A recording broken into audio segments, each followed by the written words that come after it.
And welcome to In the 661, Youth Voices for Kern, where we talk about issues that affect our entire community here in Kern County, but specifically some topics that might be of interest to our youth and the young people in our community.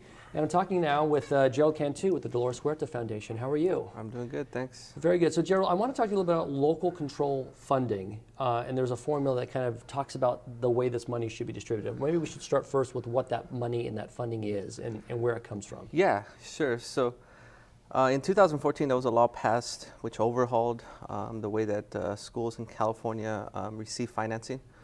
What it did is it kind of provides a base grant to each individual student across the state, depending on what grade level they're in. And then for those students who have additional needs, there's three categories of those: English language learners, foster youth, and low-income students. They receive additional monies on top of the base grant to meet those additional needs. And what are the additional needs for those particular students in your mind? Like English language learners need some, additional assistance, to learn English. Right. Foster youth, they have, tons of needs, because they're kind of transferring, between houses between sometimes, schools, or and homes, schools. yeah. So there's just a whole number of needs that go along with each of those categories. Mm-hmm. Why is it important?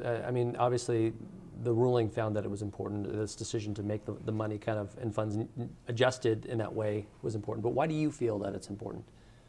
Well, it's based on the principle of equity. So the idea there is, that all students should have, equal opportunities. That's sort of, so there's a principle of equality, and that kind of is the basis of the base grant. But then there's also students, that need additional services in order to bring them up to the level of their mainstream peers. And so it's a very, good principle. We think it's the right one. And what we as a community need to do is to ensure that the students who generate those additional funds are actually receiving additional services. In other words, schools, who receive funds for those students should be using those funds on programs for them, and not, on, say, custodial services, police officers. This is actually a statewide problem. There's been cases where schools have been diverting funds, if you will. They've been, misappropriating funds that should be used on students to improve their education outcomes specifically. Has this been measured now? Now that the money's been in place for 3-4 years, do they measure outcomes based on these programs that they're putting in place? Well, there was a study that came out recently showing that LCFF is actually closing the achievement gap. It was by the Learning Policy Institute. It's a nonprofit. It just shows that graduation rates go up, that reclassification numbers, in other words, students, being reclassified and out of English language learner status, is increasing as well. So it does seem to be working, yeah. But we need a lot more data. It's a fairly recent overhaul, program, yeah. right. So there's still a lot of research that needs to be done to identify its impact. Right, and that's what I guess my question is now that the money's there, is making sure that it's being put to the best use, right? Because sometimes the programs you think in the beginning are the ones that are going to work, surprise, aren't the ones, and sometimes the ones you think, maybe it'll have an effect, has a huge, profound impact. Well, the whole thing about the LCFF is that it actually requires school districts to receive community input. And so the programs, that are selected, should have the imprimatur of the community. There's a place for the community to come give their public comment during LCAP public hearings, and that's why we really encourage all parents, all community members, all students really to get involved in the process, to chime in on what sorts of programs they want to see implemented at their schools with these funds.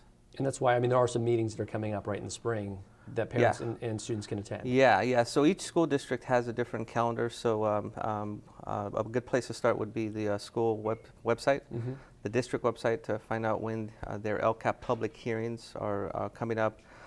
In Kern High School District, there's a number of them that are going to be scheduled in May, and they lead up towards the adoption of the school's LCAP in mid-June. Mid-June, July. Yeah, so it's basically there's a month lead out where you need to get your input in there so you can help. So they have to pass what's called their LCAP budget by July 1st by law, and so usually they pass it in the middle of June. Now the LCAP is actually the budget which has the allocations for these additional funds that high needs students receives, and so Kern High School District will put it out in May, make it available on their website, and any community member can go on there and just have a glance and see what sorts of programs are being funded with these funds. And so the community can look there. Maybe something's being done in another community is something that, or another high school is something that could be working in your high school as well. Definitely, yeah. If there's there's a number of evidence-based programs that are out there that are being used by schools and are known to work. So parents have that opportunity to encourage their own school districts to adopt what does work. All right. Well, Gerald, thanks so much for talking to us Sure. about this program. Sure. And thank you for joining us on In the 661 Youth Voices for Kern.